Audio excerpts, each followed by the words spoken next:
French institute in India மற்றும் டக்ஷிங் அறக்கட்டளையும் இணைந்து நடத்தும் கடல் மாதத்தை கொண்டாடும் நிகழ்வின் ஒரு பகுதியாக ஃபேஸஸ் ஆஃப் ஓஷன் என்ற புகைப்பட கண்காட்சி ஏற்பாடு செய்யப்பட்டிருக்கிறது. இந்த கண்காட்சி பிரெஞ்சு மேம்பாட்டு நிறுவனமான அஜான்ஸ் ஃப்ரான்சைஸ் de டெவலப்மெண்ட் அமைப்பால் தயாரிக்கப்பட்டது. இந்த கண்காட்சி இந்தியாவில் மீனவர்கள் மற்றும் மீன் விற்பனை தொடர்பான வாழ்க்கையை சொல்கிறது. இந்த கண்காட்சியை புதுச்சேரி அலியான்ஸ் ஃப்ரான்சைஸ் பாண்டிச்சேரி காட்சியகத்தில் ஜூன் 1ஆம் தேதி வரை காணலாம்.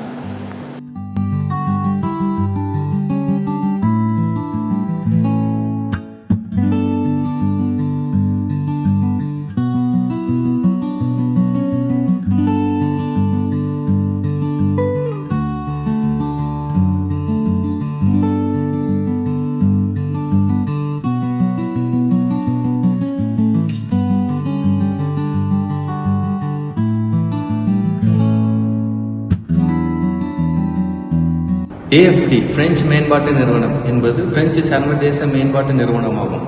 இந்த நிலையில் வளர்ச்சி, கல்வி, சுகாதாரம், சூழ்நிலை, பாதுகாப்பு மற்றும் பெண்களின் சமத்துவம் போன்ற துறைகளில் 150க்கும் மேற்பட்ட நாடுகளில் திட்டமிடப்பட்டுள்ளன. AFD இலக்கணம் ஒரே உலகம், ஒற்றுமையே வளர்ச்சி.